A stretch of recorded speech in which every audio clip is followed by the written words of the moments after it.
माझ्या YouTube चॅनलवरती मी प्रीती तुम्हा सगळ्यांचं स्वागत करते। आज मी आले आहे कल्याणच्या बेनेबे या फूड जॉइंटमध्ये। खडकपाडाला हे त्यांचं दुसरं आउटलेट ओपन झालेलं आहे। पहिलं आउटलेट ठाकुर्ली म्हणजे डोंबिवलीला आहे। बसायला इकडे जास्त जागा केलेली नाहीये, तुम्हाला इकडे उभं राहूनच खावं लागेल। हे एक कॅशलेस फूड जॉइंट आहे। आत एंटर करताच तुम्हाला समोर एक मशीन दिसेल ज्याला किऑस्क मशीन असं म्हणतात। स्क्रीनवरती त्यांचा मेन्यू डिस्प्ले केलेला आहे आणि तुम्हाला जे जे पदार्थ ऑर्डर करायचे आहेत ते कार्टमध्ये ॲड करायचे आहेत आणि शेवटी तुम्हाला एक QR कोड दिसेल। तो QR कोड स्कॅन करून तुम्हाला तुमचं पेमेंट करायचं आहे। पेमेंट केल्यावर किऑस्क मशीनमधूनच एक बिल बाहेर येईल ज्याच्यावरती तुमचा टोकन नंबर लिहिलेला आहे।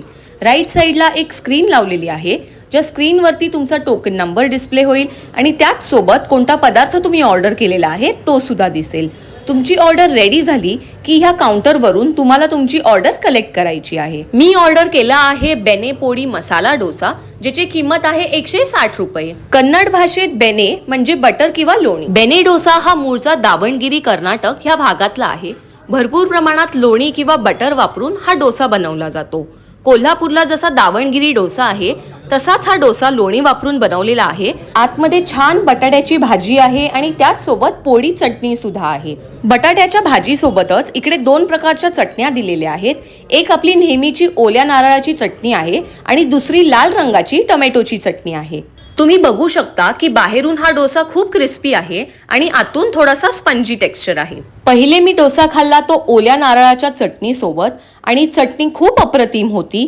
खोबरं होतं त्यामुळे हलकासा गोडसरपणा होता, हलकीशी तिखट सुद्धा लागत होती आणि मोहरीची फोडणी दिल्यामुळे दातात ती मोहरी सुद्धा लागत होती, त्यामुळे खूप छान चव लागत होती।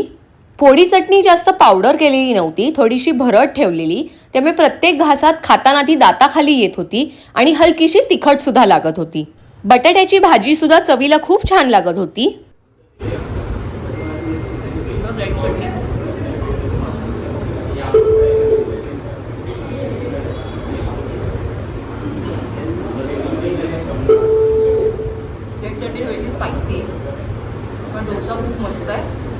लोणी जर खूप प्रमाणात घातलं गेलं तर ते खाताना घशात असं लागतं, पण ह्या डोशाच्या बाबतीत तसं नव्हतं। प्रत्येक घासात तुम्हाला ती चव जाणवत होती आणि मस्त कुरकुरीत होता हा डोसा। सो ओव्हरऑल चवीबद्दल सांगायचं झालं तर खूप छान होती। कॉस्टिंग बघितली तर 160 रुपये ह्या डोशाकरता मला जरा जास्त वाटले। त्याचं कारण म्हणजे एकतर इकडे बसायची जास्त सोय केलेली नाहीये आणि साईज जर तुम्ही बघितली तर रेग्युलर डोसापेक्षा लहान आहे।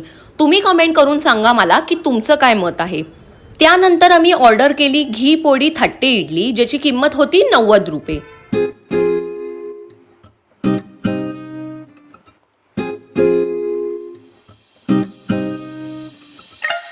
इडली सोबत सुद्धा दोन प्रकारच्या चटण्या दिलेल्या आहेत। एक टोमॅटोची चटणी आहे आणि एक नारळाची चटणी आहे। डोशा सोबत सुद्धा आपल्याला ह्याच चटण्या दिलेल्या, फक्त त्या जरा दाट होत्या आणि ही जरा पातळ कन्सिस्टन्सी आहे। इडलीवरती तुम्ही ही शाईन बघू शकता, भरपूर प्रमाणात तूप घातलेलं आहे आणि पोळी चटणी सुद्धा घातलेली आहे।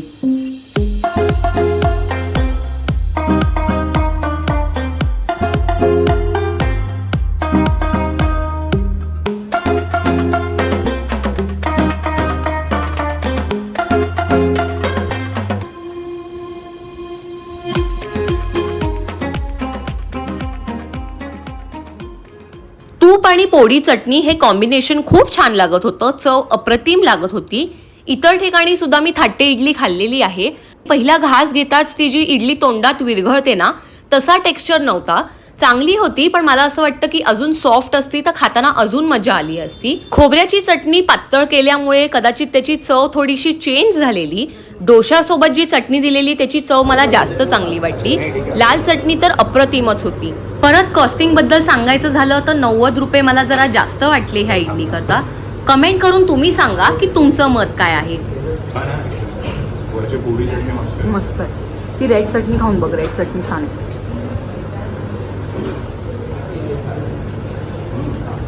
तिखट आहे टोमॅटोची।